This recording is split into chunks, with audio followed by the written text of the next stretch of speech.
Hey guys, आज हम बात करेंगे spectrum a brief history of modern India.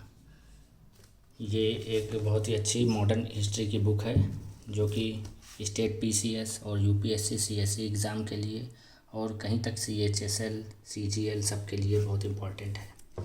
तो आप देख सकते हैं ये book spectrum book private limited के द्वारा है, जिसका प्राइस 415 है। डिस्काउंट के बाद ये मिलती है, ये तो एमआरपी है इसका। हम चलते हैं बुक के फर्स्ट पेज पे। तो फर्स्ट पेज पे उन्होंने लिखा है, ये राजीव अहिर जी जो आईपीएस हैं उनके द्वारा लिखी गई है। ये 2019 का एडिशन है और इधर भी यही प्राइस लिखा हुआ है, एडिटर्स नोट लिखा हुआ है इधर। अब कंटेंट की तरफ अगर हम चलते हैं तो इसमें फर्स्ट यूनिट में दिया है सोर्सेज एंड अप्रोचेस, मतलब हमारी ये मॉडर्न हिस्ट्री कहाँ से सोर्स है, कहाँ से ली गई है। ये चैप्टर वैसे इंपॉर्टेंट नहीं है, लेकिन कोई पढ़ना चाहे बहुत फ्री है तभी इनको पढ़ता है। Major approaches to the history of the modern India, उसके बाद है advent of European and consolidation of British power in India, मतलब यूरोपियन कैसे आए ये सब यहाँ पे बारे में है। डच के बारे में है, इंग्लिश के बारे में है, फ्रेंच के बारे में है, डैनिश के बारे में है, फिर समरी है। फिर चैप्टर 4 में अगर चले जाएँ तो India on the eve of British conquest के बारे में है। अब मेन जो हमें पढ़ना रहता है इसमें, मेन हम यहाँ से पढ़ते हैं। देखिए आप, मेरे में टिक भी लगा हुआ है चैप्टर 5 से, expansion and consolidation of British power in India, मतलब ब्रिटिश पावर का एक्सपेंशन पूरा पढ़ना है। फिर ये देखिए आप जैसे पढ़ सकते हैं, सिविल डिसिप्लिन है एंड फेयर सिलेक्शंस है, ब्रिटिश कॉन्क्वेस्ट ऑफ बंगाल है, मैसूर रेजिडेंस है, एंग्लो मराठा का स्ट्रगल है, कॉन्क्वेस्ट ऑफ सिंध है, पंजाब है। फिर इसके बाद इसमें समरी दे दी जाती है लास्ट में, राइजिंग सेंटिमेंट्स है वो सब है। फिर रिफॉर्म मूवमेंट्स के बारे में आ गया है, रिफॉर्म कितने हुए हमारे में, वुमेन रिफॉर्मेंट मूवमेंट्स जो चलाए राजा राम मोहन राय, तरह तरह के लोग। स्ट्रगल बिगिंस कैसे हुआ स्ट्रगल। फिर अगर हम इसमें आगे बढ़ते हैं तो यहीं सब चैप्टर के बारे में, जैसे नॉन कॉपरेशन मूवमेंट है, सिविल डिसोबीडियंस मूवमेंट है, उनके सब के बारे में ब्रीफली। ये जैसे एक मेरे में टिक लगा हुआ है, वेरी इंपॉर्टेंट चैप्टर है, India under British rule, governance and other aspects.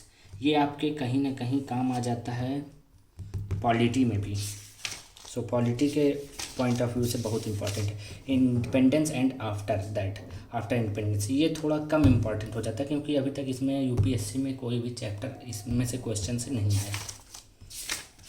तो इसकी बात हमने कर दिया। अब आप देख सकते हैं कि ये सोर्सेज वाला है, फिर अपेंडिक्स है लास्ट में। तो बुक का जो पेज क्वालिटी है बहुत ही अच्छी है, गैपिंग बहुत सही दी गई है और इसकी लैंग्वेज मतलब बहुत ही सही है, समझ सकते हैं आप। बहुत क्रिस्प नोट टाइप की है, बहुत छोटू टाइप की है, इसको आप कहीं भी कैरी कर सकते हैं। आप देख सकते हैं, जैसे मैं यहाँ पे कहीं कहीं अपने पॉइंट से लिख लेता हूँ। अभी तो मैंने ज़्यादा हाईलाइट नहीं किया है, एक ही दो बार पढ़ा है बुक को, अभी मैं इसको और हाईलाइट करूँगा। और ये आफ्टर नेहरू, नेहरू के बाद का पूरा बता दिया गया है। रविन्द्रनाथ टैगोर, अरविंदो घोष, यहाँ पे मतलब सबके बारे में बताया गया। आचार्य पीसी रॉय, अश्विनी कुमार बनर्जी, सतीश चंद्र मुखर्जी, मोतीलाल घोष। तो मतलब यहाँ पे जो जो प्रोमिनेंट लीडर्स थे उनके बारे में यहाँ पे बता दिया गया है। नॉन कॉपरेशन मूवमेंट बहुत ही शॉर्ट में क्रिस्प टाइप का आपको बता दिया गया है। सिविल डिसोबीडियंस मूवमेंट कौन कौन थे, कौन कौन क्या रोल था, आपको बहुत ही अच्छे तरीके से बताई देगी। जैसे क्विट इंडिया मूवमेंट, ये सब थोड़ा इसके बहुत ही अच्छी पंच लाइन टाइप की हैं, बहुत ही अच्छा, मतलब आपको लगेगा पढ़ते टाइम बहुत सही रहेगा। वैरेन हेस्टिंग कब से कब तक थे, उन्होंने क्या क्या एक्ट लाया, Lord Cornwallis, sir John Shore, Lord Wesley और जॉर्ज बैरलो, मिंटो, हेस्टिंग, मतलब इन्होंने क्या क्या लाया, ऑकलैंड, डलहौजी।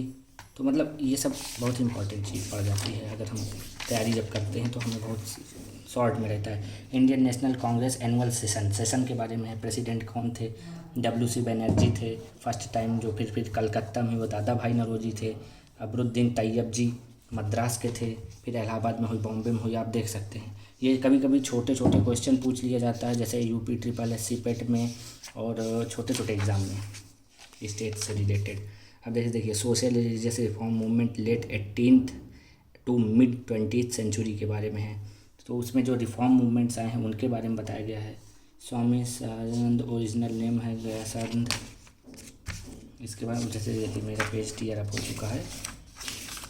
अपेंडिसेस में ये सब बहुत ही अच्छी चीज़ दी गई है। और और इसमें तो ये नेम ऑफ द पेपर्स कौन थे, कौन कौन से प्रिंट हुए थे, year and place from where which published, मतलब कहाँ कहाँ से वो पेपर पब्लिश्ड हुए थे और कौन थे उनके फाउंडर। ये क्वेश्चन पूछ लेता है कभी कभी छोटे एग्जामों में, डायरेक्ट क्वेश्चन कि राजा राम मोहन द्वारा कौन से पेपर पब्लिश किया गया था।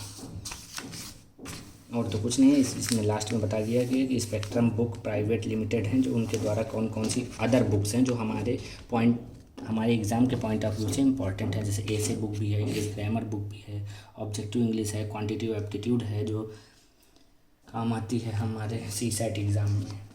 Thank you so much. If you find this video helpful, please like, share and subscribe my channel. Thank you.